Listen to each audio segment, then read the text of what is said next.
ओम नमश्चंडिकायै। नवरात्रि के 8वें दिन माँ महागौरी का पूजन किया जाता है। आइए माँ महागौरी का ध्यान करके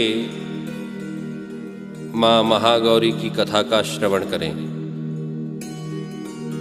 ओम श्वेते वृषे समारूढ़ा श्वेतांबरधरा शुचिः महागौरी शुभं दद्यान् महादेव प्रमोददा। माँ दुर्गा जी की 8वीं शक्ति का नाम महागौरी है। इनका वर्ण पूर्णतः गौर है। इस गौरता की उपमा शंख, चंद्र और कुंद के पुष्प से दी गई है। इनकी आयु 8 वर्ष की मानी गई है। अष्टवर्षा भवेत् गौरी। इनके समस्त वस्त्र एवं आभूषण आदि भी श्वेत हैं। इनकी 4 भुजाएं हैं।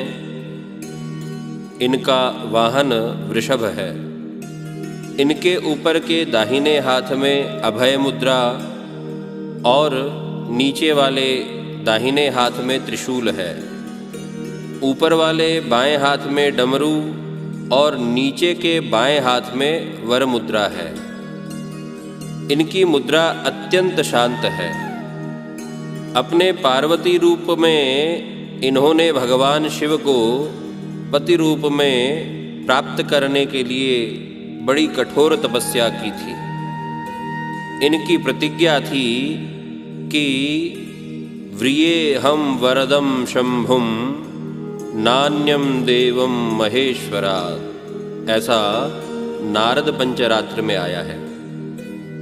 गोस्वामी तुलसीदास जी के अनुसार भी इन्होंने भगवान शिव के वरण के लिए कठोर संकल्प लिया था। जन्म कोटि लगी रगर हमारी बरऊं शंभु न तरहूं कुआरी। इस कठोर तपस्या के कारण इनका शरीर एकदम काला पड़ गया। इनकी तपस्या से प्रसन्न और संतुष्ट होकर जब भगवान शिव ने इनके शरीर को गंगा जी के पवित्र जल से मलकर धोया, तब वह विद्युत प्रभा के समान अत्यंत कांतिमान गौर हो उठा। तभी से इनका नाम महागौरी पड़ा। दुर्गा पूजा के 8वें दिन महागौरी की उपासना का विधान है।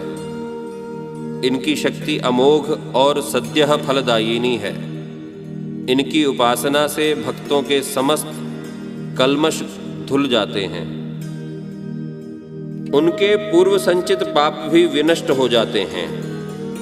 भविष्य में पाप, संताप, दैन्य, दुख उसके पास कभी नहीं आते।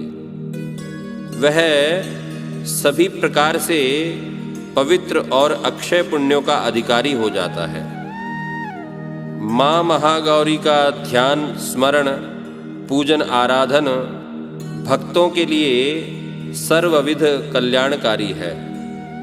हमें सदैव इनका ध्यान करना चाहिए। इनकी कृपा से अलौकिक सिद्धियों की प्राप्ति होती है। मन को अनन्य भाव से एकनिष्ठ कर मनुष्य को सदैव इनके ही पादार बिंदों का ध्यान करना चाहिए। ये भक्तों का कष्ट अवश्य ही दूर करती हैं। इनकी उपासना से आर्तजनों के असंभव कार्य भी संभव हो जाते हैं।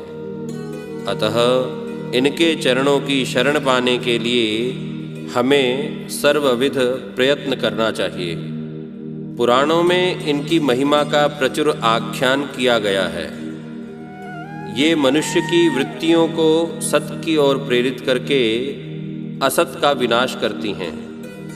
हमें प्रपत्ति भाव से सदैव इनका शरणागत बनना चाहिए। बोलिए महागौरी मात की जय। सर्वा बाधा विनिर्मुक्तो